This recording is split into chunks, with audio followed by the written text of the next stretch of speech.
Hi, and welcome back to Tip Tuesdays. My name is Cassidy Reyes. I'm here in Clarksville, Tennessee at Sweet Home Realty and Property Management. This week we're going to talk about some things that realtors wish their clients would do. Get ready in 3, 2, 1. 3, 2, 1. Go.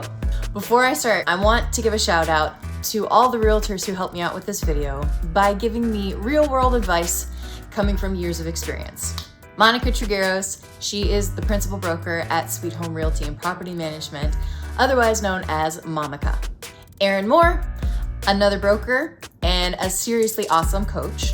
Sam Cobble, she's my coworker and one of my friends. She's actually the reason I actually got into real estate. Rebecca Sprabbery, I hope I said your last name right, but she is a kick-butt agent and a wonderful human being.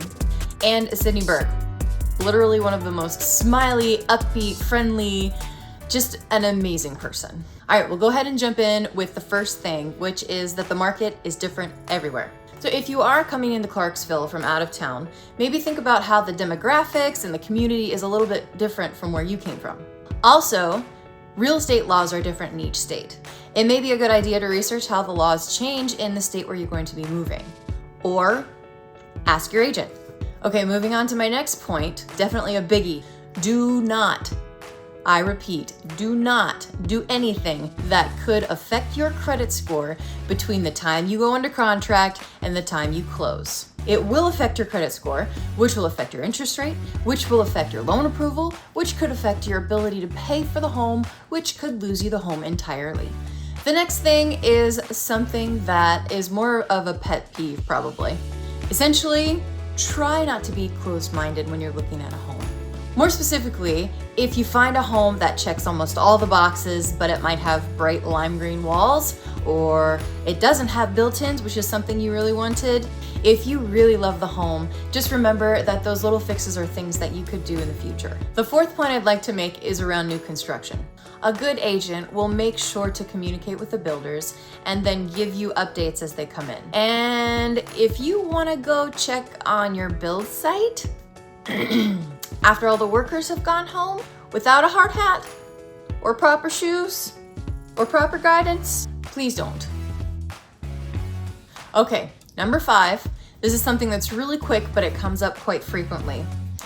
If you are a buyer and you see a home on the side of the road, or if you see a home that you really like online, remember, you can ask your agent about it. You can ask your agent about any home that you see outside of the ones that we show you. We are part of a very specific network and we have connections that you may not have. Okay, good, done.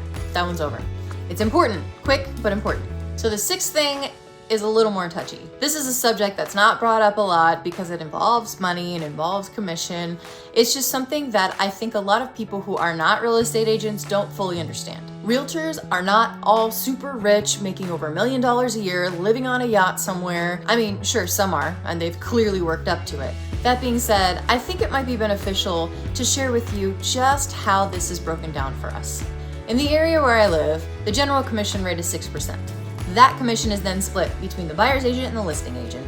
If it was a referral, there's another split, generally around 25%. After all that, we will keep the amount that's left over. From the money we get to keep, a responsible individual would set aside something like 30% for their taxes at the end of the year. Let me come at this from another angle. In an average situation, here in Tennessee, the median home price is about $315,000. 6% of that is $18,900.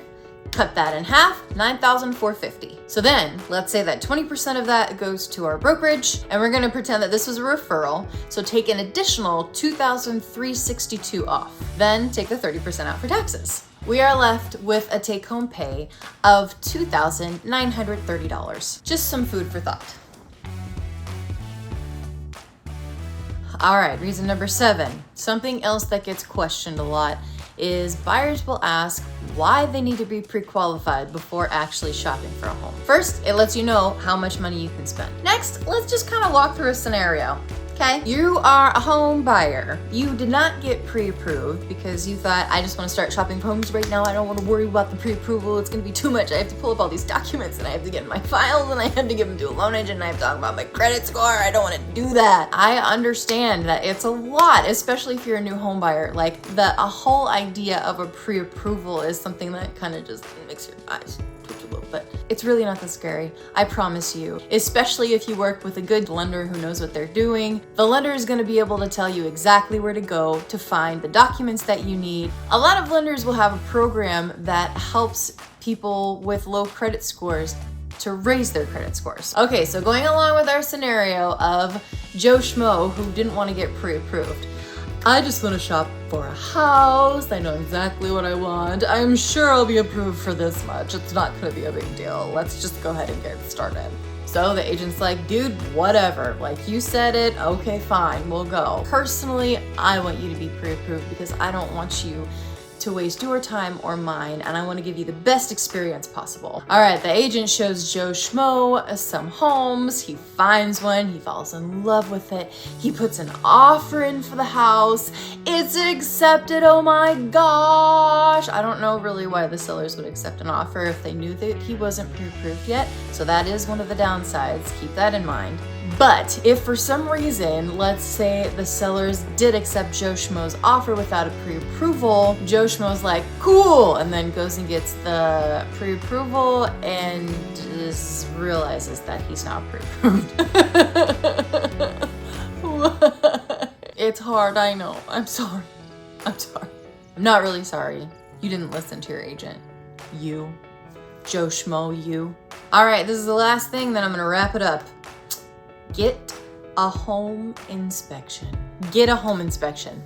Get a home inspection. Get a home inspection. Just do it.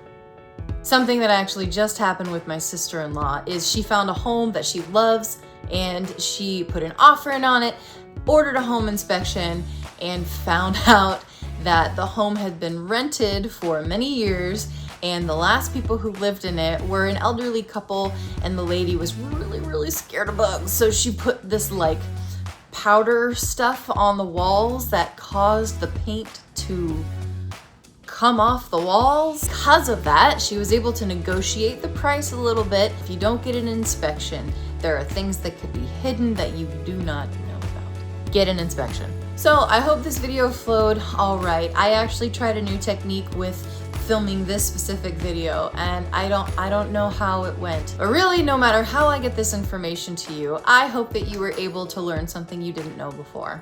If this video helped you learn something new this week, would you please consider subscribing to my channel, liking the video, and sharing it with your friends. That's it for today, guys. Once again, I'm Cassidy Reyes here in Clarksville, Tennessee, and you have a wonderful rest of your week.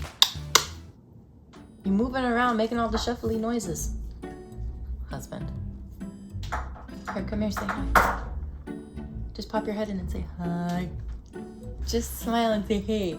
Just so I can say this is my husband and I like him. Dumb.